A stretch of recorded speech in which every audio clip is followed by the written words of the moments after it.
What's going on, y'all? This is part two of the video, whether or not Fallon Fox should be allowed to fight women.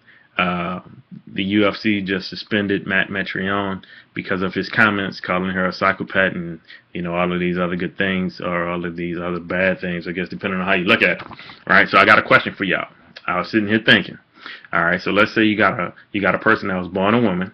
All right, so you got born a woman, becomes a man. So you got the whole transgender thing going on. Born a woman, becomes a man, wants to fight men.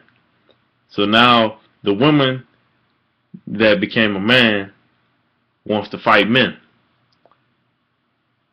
Should that be permitted? Should that be allowed? To me, that's what we opening up, right? And if that happens, what happens then when a man fights that woman? He beats the dog Jesus out of her, or bejesus, or no, whatever, beats the daylights out of her.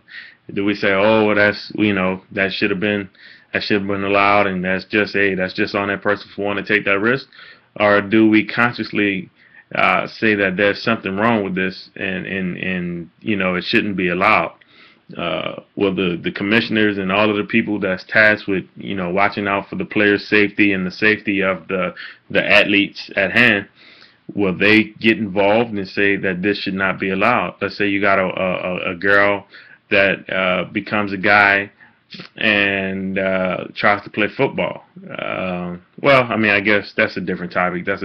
So I'll scratch that from the record. Because if you're able to compete on a level, then you're able to compete on a level. So that's no big deal. But just from the sake of the fighting, let's stick with the fighting. That's the topic we're on. Should a woman be allowed to step in the ring with a man even though she was a man, but then she became a woman? How, how does that work? How did that work?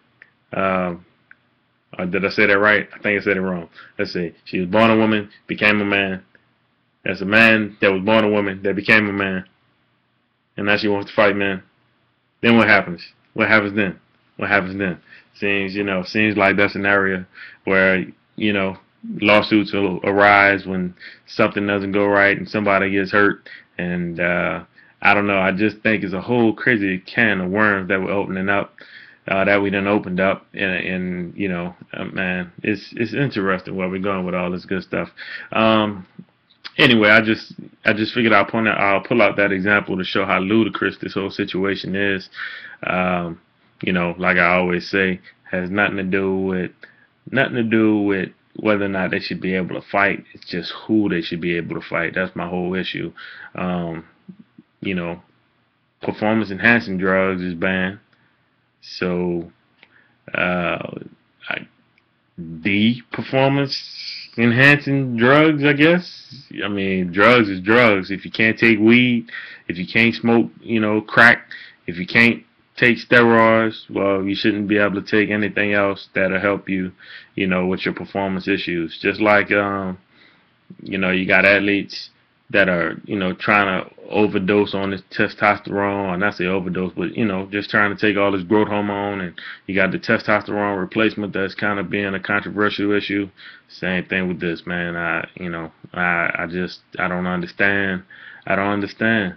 I know money plays a big motivating issue into all that we're seeing, and it's obvious. It's definitely obvious. But anyway, that's just my part two to this. I'm about to go ahead and take me a shower and get me some shut eye. So y'all have a good night. Bye bye.